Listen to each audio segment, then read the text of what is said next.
2 นาทีนี่นาทีเดียว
น้องครับเขาตั้งร้านครับผม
แต่สีถูกไหมพี่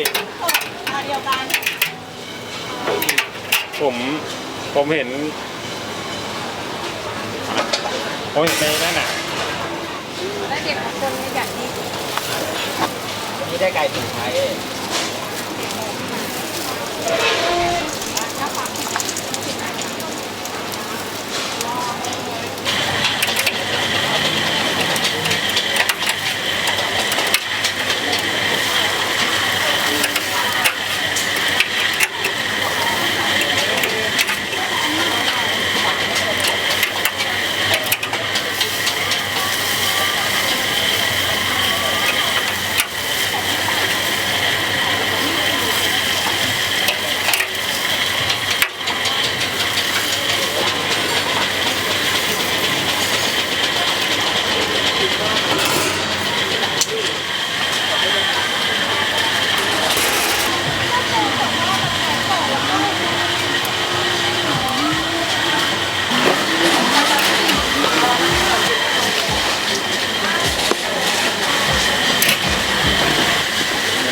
นะคะและในการนะคะ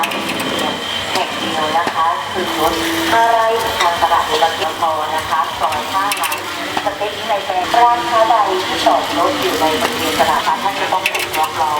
และป้ายปักตามที่ตลาดกำหนดด้วยนะคะให้ท่านเลื่อนรถนะคะไปจอดที่ลานจอดรถ5 ไร่ด้วยค่ะมาซื้อสินค้าของท่านเท่านั้นนะคะและตลาดบุรพามาเก็ตจอดรถในลานจอดรถ5 ไร่ได้เท่านั้นนะคะ อะไรดีคะตัวหนึ่งเหรอ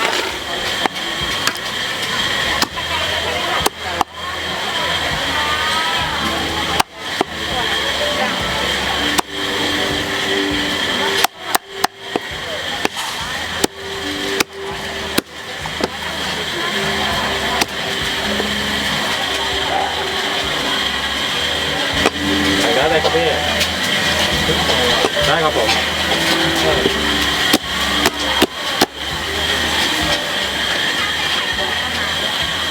ได้ ได้แล้วนะคะ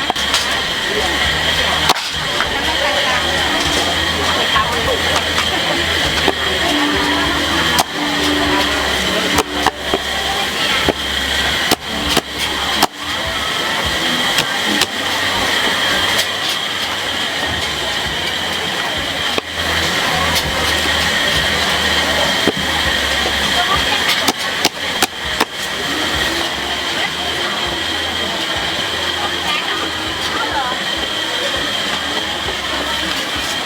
ถ้ามีแก้วคล้ายๆนี้เราจะต้มน้ำตาลเอาได้มาก็ได้โอเคน้ำปลาอะไรไปก่อนเดี๋ยวเยอะตะ ใช้บาทเดี๋ยวลง สองลูกเลยค่ะ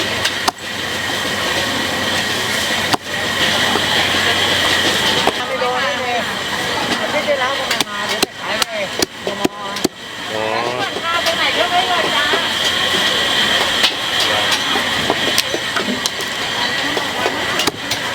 เรื่องตัวนี้ค่ะตัวนะคะนะ